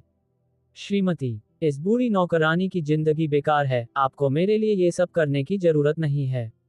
एक राक्षसी साधक होने के नाते हुआंग यान के हाथों पर स्वाभाविक रूप से अनगिनत खून के धब्बे थे, लेकिन सन यू अलग थी। वह अभी भी एक मासूम युवती थी जिसने अभी तक दुनिया का अनुभव नहीं किया था और उसका भविष्य उज्जवल था। सर, अंकल हुआंग बूढ़े हैं और वह ये सब सिर्फ इसलिए कर रहे हैं क्योंकि वह मेरी रक्षा करने के लिए समर्पित हैं। अगर आपको कोई शिकायत है तो मुझसे कीजिए। बस आप उसे छोड़ दीजिए, मैं आपकी हर बात मान लूंगा। सुन युए सीधे सुजुवान के सामने घुटने टेक दिए। सुजुवान ने अपने सामने घुटने टेक कर बैठी सन यू को देखा। उसके हाथ में तलवार की ऊर्जा थोड़ी देर के लिए रुक गई और उसकी आंखों में चंचलता की एक झलक दिखाई दी। उसने सोचा था कि सुन युए उन आम महिलाओं की तरह होगी, जो डरकर घबराकर रोती रहती हैं, लेकिन उसे यह उम्मीद नहीं थी कि उसमें इतना साहस होगा कि वह अपने अधीनस्थ के लिए खुद को विनम्र करने को तैयार होगी। ओह, क्या आप निश्चित हैं? आप मेरी हर बात मान लेंगे? सुजुवान के लहजे में चंचलता का भाव था। उसका इरादा कभी भी हुआंग यान को मारने का नहीं था। सन यू और हुआंग यान के बीच बहुत अच्छे संबंध थे और अगर वह उसे सीधे मार देता तो सन यू शायद आत्महत्या कर लेती। यदि सन यू ने आत्महत्या कर ली होती तो यह उनके उद्देश्य के अनुरूप नहीं होता। वह केवल सन युए का उपयोग सन वूजी को नियंत्रित करने के लिए करना चाहता था, न कि सन वूजी के साथ घातक शत्रुता स्थापित करने के लिए। मुझे पूरा यकीन है, जब तक आप अंकल हुआंग की जान बख्श देंगे, आप मुझसे कुछ भी करवा सकते हैं। तुम मुझसे कुछ भी करवा सकते हो। मैं बिल्कुल भी विरोध नहीं करूंगा। सन यू ने बिना किसी झिझक के जोरदार ढंग से सिर हिलाया। श्रीमती, नहीं, आप मुझ जैसे बूढ़े आदमी के लिए ऐसा कैसे कर सकती हैं? हुआंग यान और भी कुछ कहना चाहता था, लेकिन सुजुवान की नरभक्षी निगाहों से मिलते ही वह तुरंत बोलने की हिम्मत नहीं कर पाया। आप वाकई एक दिलचस्प महिला हैं। सुजुवान आगे बढ़ी और सीधे सन यू को गोद में उठा लिया। उसकी बाहों की गर्माहट महसूस करते ही सन यू का चेहरा तुरंत लाल हो गया। मिस को छोड़ दो, तुम। हुआंग यान कुछ कहने ही वाला था कि सुजुवान ने सीधे हुआंग यान के एक्यूपॉइंट्स को सील कर दिया, जिससे वह बोलने या हिलने डुलने में असमर्थ हो गया। ये सब करने के बाद सुजुवान ने सन यू को उठाया और सन यू के बेडरूम में आ गई। सुजुवान के हाथ के इशारे से ही सन यू का शयनकक्ष पल भर में एक शादी के कमरे में बदल गया, जो उत्सव की सजावट से भरा हुआ था। दरवाजों और खिड़कियों पर बड़े बड़े लाल सी अक्षर चिपकाए गए थे। बिस्तर पर ड्रैगन और फीनिक्स के पैटर्न वाली ब्रोकेड बिछी हुई थी और हल्की सी अगरबत्ती की खुशबू हवा में फैली हुई थी, जो बाहर के खूनी दृश्य के साथ एक गहरा विरोधाभास पैदा कर रही थी। इस अचानक बदलाव को देखकर सुन युए की आंखें हैरानी से चौड़ी हो गईं। उसने सुजुवान से ऐसी उम्मीद नहीं की थी। उसका दिल शर्म और डर से भर गया था। वह संघर्ष करना चाहती थी, लेकिन सुजुवान की इच्छाओं का विरोध करने की हिम्मत नहीं कर पा रही थी। तुम क्या कर रहे हो? सुन युए ने कांपती हुई आवाज में पूछा। उसके गाल पके हुए सिबों की तरह लाल थे। उसने पहले ही अंदाजा लगा लिया था कि सुजुवान क्या करना चाहती होगी, लेकिन उसके दिल ने उसे बताया कि यह सच नहीं है, क्योंकि उसे सच में विश्वास नहीं हो रहा था कि सुजुवान ने सिर्फ उसके लिए इतने सारे लोगों को मार डाला था। सुजुवान ने धीरे से सन यू को बिस्तर पर लिटाया और मुस्कुराते हुए उसकी ओर देखा। अब से तुम मेरी पत्नी हो। शादी का कमरा और बाकी सब कुछ बेशक होना ही चाहिए। सुजुवान के चेहरे पर शरारती मुस्कान थी। लेकिन मैं अभी तैयार नहीं हूं। सन यू ने अपने होंठ काट लिए, उसका दिल घबराहट से भर गया था। तैयार नहीं हो? ये तो तुम्हारे हाथ में नहीं है। तुमने अभी कहा था कि तुम कुछ भी करने को तैयार हो, क्या तुम भूल गए हो? तुम नहीं चाहते कि मैं तुम्हारे चाचा हुआन को चोट पहुंचाऊं, है ना? सु जुवान ने शरारती मुस्कान के साथ कहा। ये सुनकर सुन युए को समझ आ गया कि आज वह बिल्कुल भी बच नहीं सकती। उसने अपनी आंखें बंद कर लीं और उसकी आंखों से आंसू बहने लगे। लेकिन सु जुबान ने अपनी हरकतें नहीं रोकीं। उसने सुन युए के माथे, आंखों और होठों पर चुंबन बरसाए, और सुन युए का शरीर धीरे धीरे नरम पड़ गया। डिंग! कथानक को सफलतापूर्वक बदलने के लिए मेजबान को बधाई। पुरस्कार 200,000 खलनायक अंक। जियाओ चेन के भाग्य मूल्य में 20,000 की कमी आई है। डिंग! मेजबान को नियति की नायिका सन यू को सफलतापूर्वक पकड़ने के लिए बधाई। इनाम 500,000 खलनायक अंक। शियाओ चेन के भाग्य का मूल्य 50,000 कम हो गया है। शियाओ चेन नींद में अचानक जाग गया। उसने सपने में देखा कि सु जुबान उसका पीछा कर रही है और अंततः उसे यातना देकर मार डालती है। मुझे फिर से यह बुरा सपना क्यों आ रहा है? शियाओ चेन ने खुद को थोड़ा शांत करने की कोशिश करते हुए अपनी छाती पर हाथ फेरा। जब से वह कालकोठरी से बाहर आया था, उसे समय समय पर बुरे सपने आते रहते थे। इतना ही नहीं, बल्कि उसे ये भी स्पष्ट रूप से महसूस हुआ कि अंधेरे में कुछ उससे दूर जा रहा है। इस दूसरी दुनिया के मूल निवासियों को धिक्कार है। एक बार जब मैं इससे निपट लूंगा, तो मैं तुम्हें बताऊंगा कि भयानक सपना क्या होता है। शियाओ चेन ने गुस्से में अपशब्द कहे।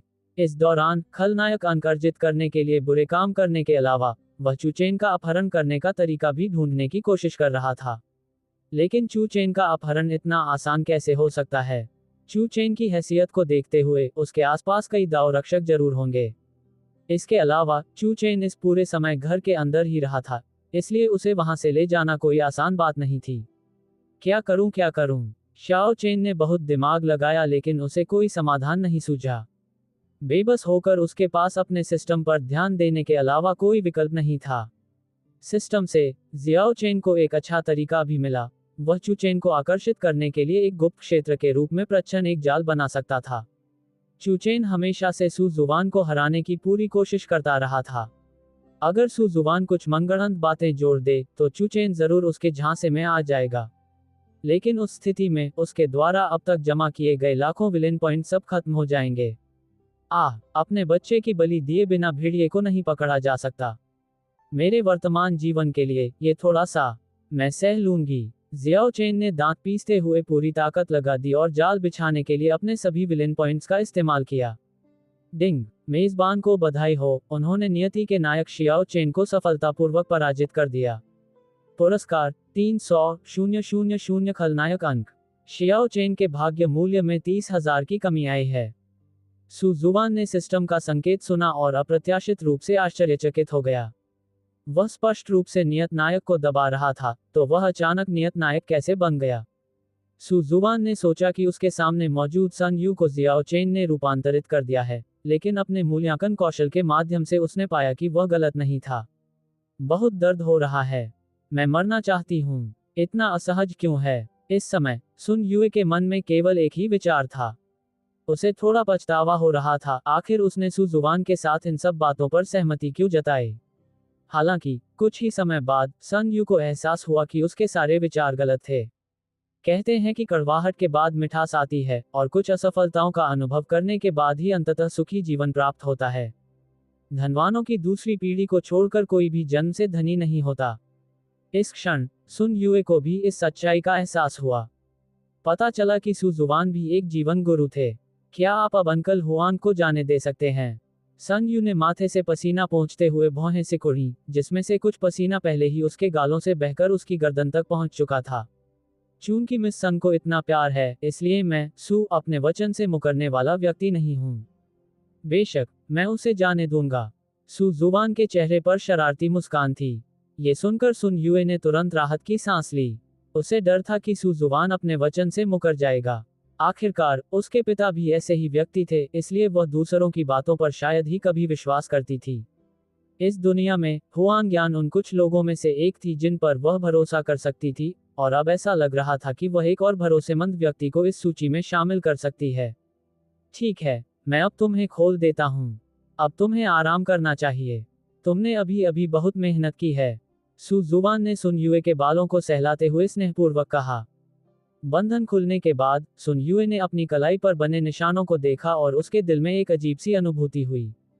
हालांकि मैं तुम्हें जाने दे रहा हूं, फिर भी तुम्हें अगले कुछ समय तक मेरे साथ सहयोग करना होगा, क्योंकि मुझे तुम्हारे पिताजी से कुछ व्यावसायिक बातें करनी है, इसलिए आशा है कि तुम उस समय इधर उधर नहीं भागोगे। बस आज्ञाकारी होकर मेरे पास ही रहना, नहीं तो आप नहीं चाहेंगे कि मैं आपके चाचा हुआन के साथ कुछ भी बुरा करूं, है ना? सु जुबान के चेहरे पर शरारती मुस्कान थी। मैं समझता हूं। सुन युए ने आज्ञाकारी बिल्ली के बच्चे की तरह सिर हिलाया।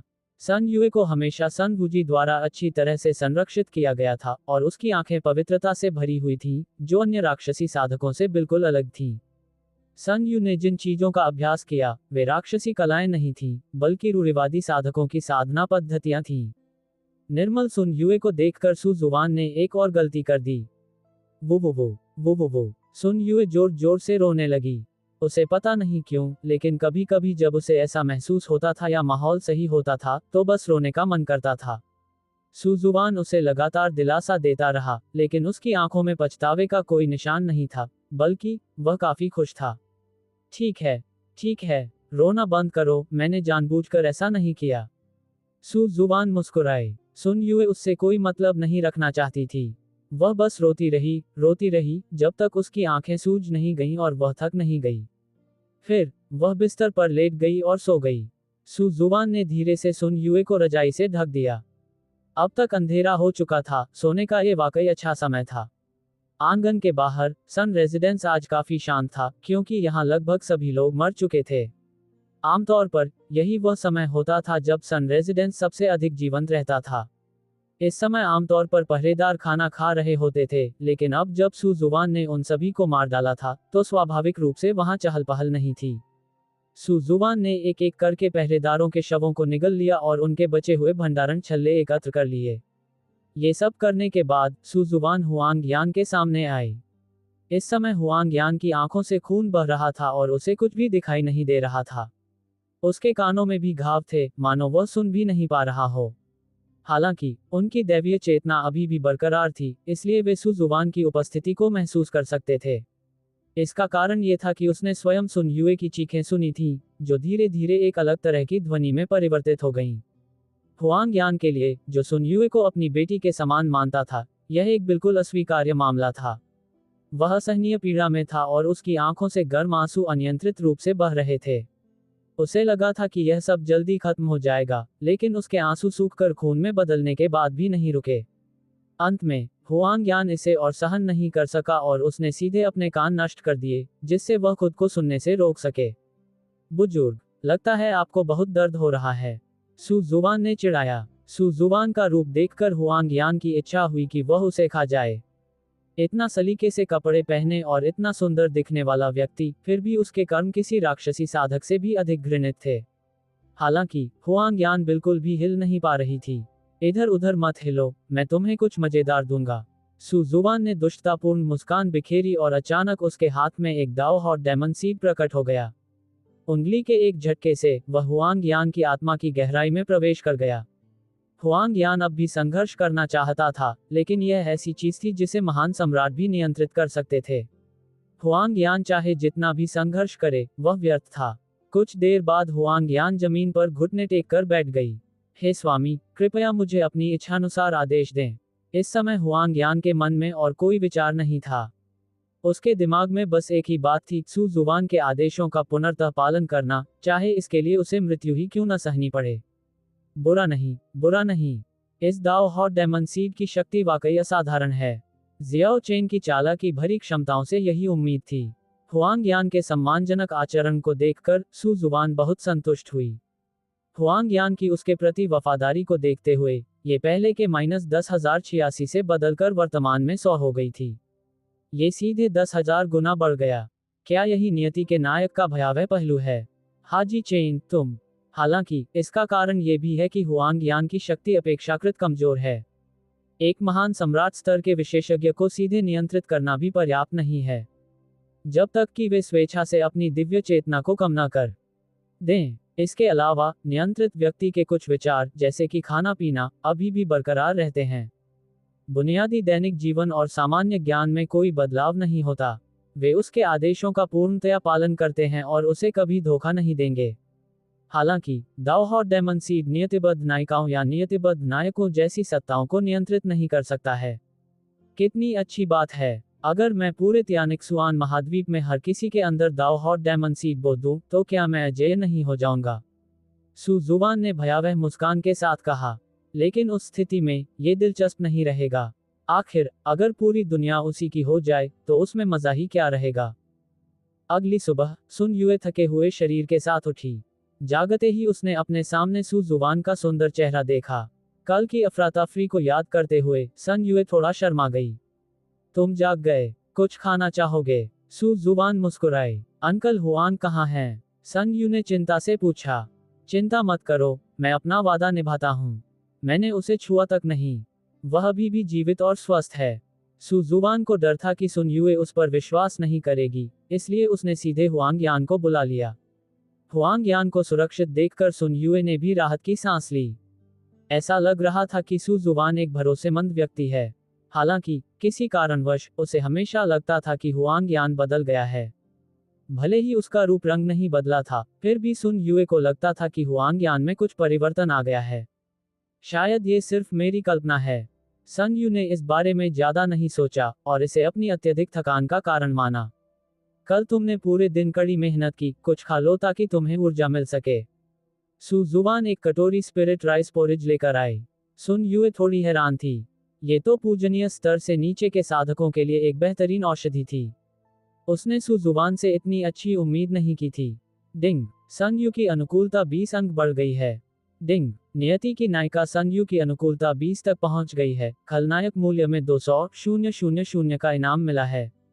शियाओ चेन के भाग्य मूल्य में 20,000 की कमी आई है। आपको ये पसंद नहीं है?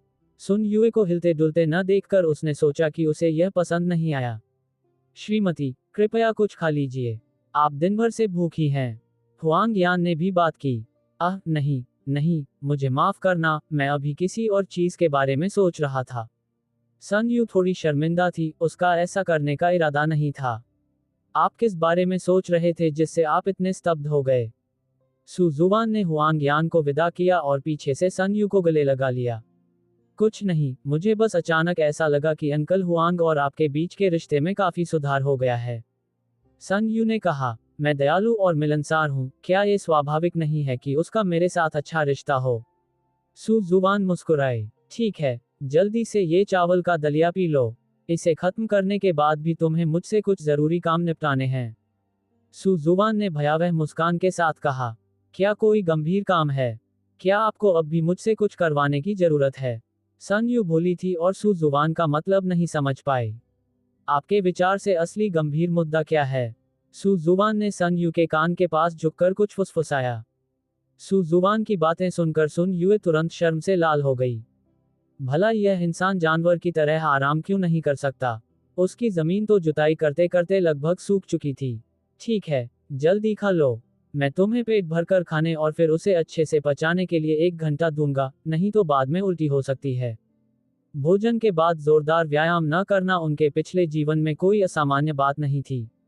हालांकि यहाँ ये जानकारी शायद आम न हो, इसलिए सु जुबान ने विनम्रतापूर्वक सन यू को याद दिलाया।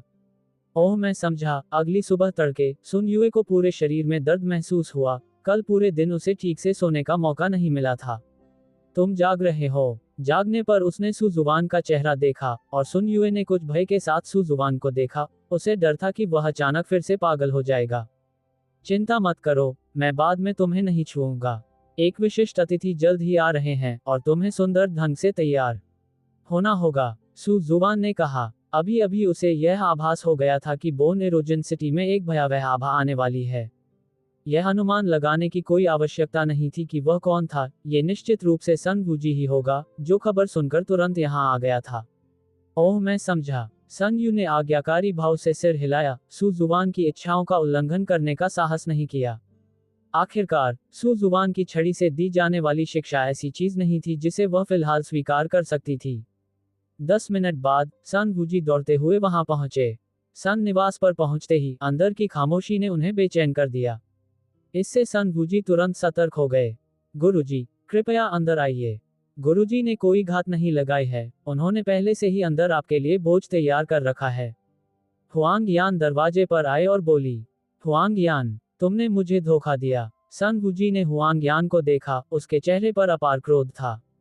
उसने पहले ही अनुमान लगा लिया था कि हुआंग यान ने अंदरूनी तौर पर दूसरे पक्ष के साथ मिलकर सन यू का अपहरण किया था।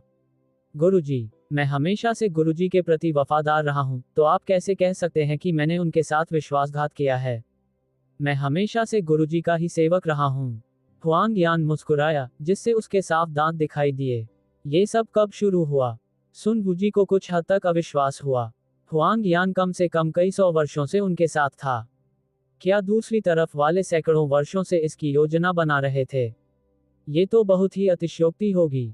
हालांकि सन वूजी यह नहीं बता सका कि हुआंग यान को किसने नियंत्रित किया था। गुरुजी, कृपया जल्दी अंदर आइए, गुरुजी बहुत देर से इंतजार कर रहे हैं, हुआंग यान ने दोहराया। ये देखकर सन वूजी ने अपनी आस्तीन लहराए और फिर सन निवास में चले गए। सन निवास में प्रवेश करते ही सन वूजी को खून की गंध महसूस हुई। हालांकि सु जुबान ने शवों को साफ कर दिया था, फिर भी हवा में खून की गंध बनी हुई थी, मानो ये सन वूजी को चेतावनी दे रही हो। धिक्कार है, मैंने यहाँ इतने सारे गार्ड तैनात किए थे, वे सब मर गए। सन वूजी का दिल टूट गया था।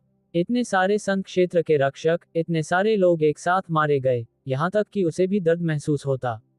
सन रेसिडेंस के प्रांगण में पहुंचते ही सु जुबान ने पहले से ही स्वादिष्ट व्यंजनों से सजी एक मेज तैयार कर रखी थी और वह सन वूजी का इंतजार कर रही थी। सु जुबान के बगल में सन यू ने बेहद खूबसूरत पोशाक पहनी हुई थी। उन्होंने फर्श तक लंबी गहरे लाल रंग की गाउन पहनी थी, जिसके किनारे पर जटिल और विस्तृत सुनहरे पैटर्न की कढ़ाई की गई थी। उसके बाल बड़े करीने से संवारे हुए थे, कुछ लंठें उसकी गोरी गर्दन पर लटक रही थी, जो उसकी नाजुक सुंदरता को और बढ़ा रही थी। और सु जुबान ने दूल्हे की तरह कपड़े पहने हुए थे। उन्होंने लाल रंग का दूल्हे का वस्त्र पहना हुआ था और अपने सिर पर एक नाजुक काले सुनहरे रंग का मुकुट धारण किया हुआ था, जो उन्हें बेहद उत्सवपूर्ण रूप दे रहा था।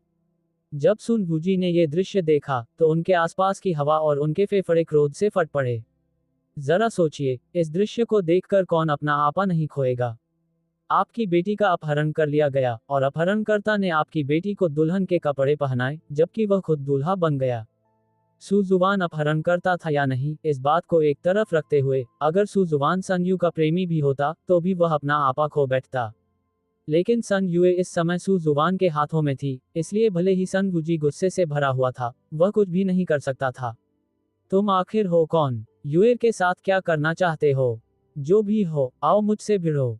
सन वूजी की आवाज थोड़ी कांप रही थी, जो स्पष्ट रूप से उनके तीव्र क्रोध को दर्शा रही थी।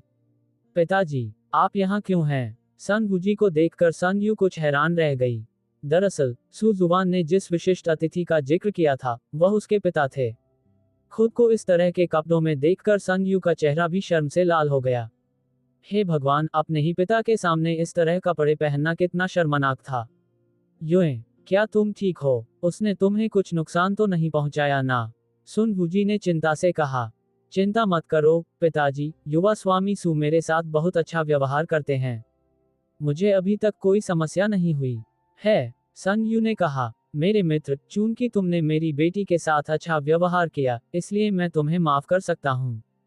बस तुम यूए को मुझे लौटा दो, मैं पुरानी बातों को भुला दूंगा। सन वूजी ने कहा, कितनी हास्यास्पद बात है सन वूजी, तुम खुद को क्या समझते हो? अब पहल मेरे हाथ में है, मैं जो भी करना चाहूँ, तुम्हें मेरी बात माननी होगी, और तुम आदेश दे रहे हो।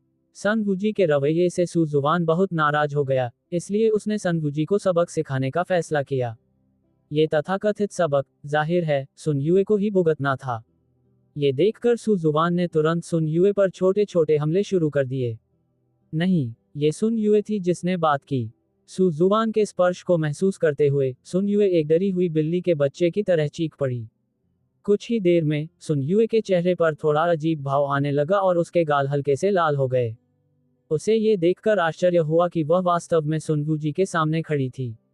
बेहद अपमानजनक, सच में बहुत अपमानजनक। इस समय सुन यूए चाहती थी कि काश उसे कहीं छिपने की जगह मिल जाए। सौभाग्यवश मेज पर एक पर्दा लगा हुआ था, इसलिए सन वूजी ने कुछ भी असामान्य नहीं देखा। रुको, दरिंदे, तुम क्या करना चाहते हो?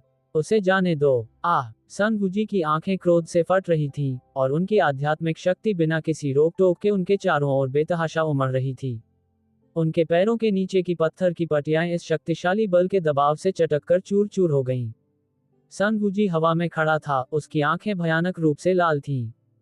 वह दौड़कर सू जुबान को मार डालना चाहता था, लेकिन सू जुबान का हाथ पहले ही सन यू की गर्दन पर था। तुम क्या करना चाहती हो? अगर तुमने फिर से हिलना चाहा, तो यकीन मानो या न मानो, मैं उसकी गर्दन मरोड़ दूंगा। सू जुबान ने भयावह मुस्कान के साथ कहा। ये देखकर सन वूजी ने तुरंत अपनी क्रिया रोक दी। सू जुबान के नेक दिखने के दिखावे से धोखा मत खाओ। सू जुबान ने अपने कई रक्षकों को मार डाला था, और सन वूजी को पूरा यकीन था कि सू जुबान सन यू को मार डालेगा। यदि वह सुन युए को अपनी आंखों के सामने मरते हुए देख ले, तो सू जुबान का 1000 बार वध करने पर भी उसका क्रोध शांत नहीं होगा। ठीक है, मैं नहीं हिलूंगा। अब से आप जो कहेंगे वही होगा। आप जो भी मांग करेंगे, मैं मान लूंगा। जब तक आप युए को रिहा नहीं कर देते, मैं आपकी हर बात मानने को तैयार हूं। चाहे आप मुझे गाली ही क्यों न दें। सन वूजी ने कहा। एक महान सम्राट ने सचमुच उसके सामने ऐसे शब्द कहे। सू जुबान हंसते हंसते मरते मरते बचा। चिंता मत करो, मैं बस कुछ मामलों में आपके साथ सहयोग करना चाहता हूं। मुझे डर था कि आप सहमत नहीं होंगे, इसलिए मैंने ये निर्णय लिया। मल खाने या ऐसी किसी भी चीज की बात हो, तो तुम सरासर बेवजह सोच रहे हो। हालांकि मैं थोड़ा विकृत मानसिकता वाला हूं, लेकिन इतना घिनौना नहीं हूं। सू जुबान हंस पड़ी।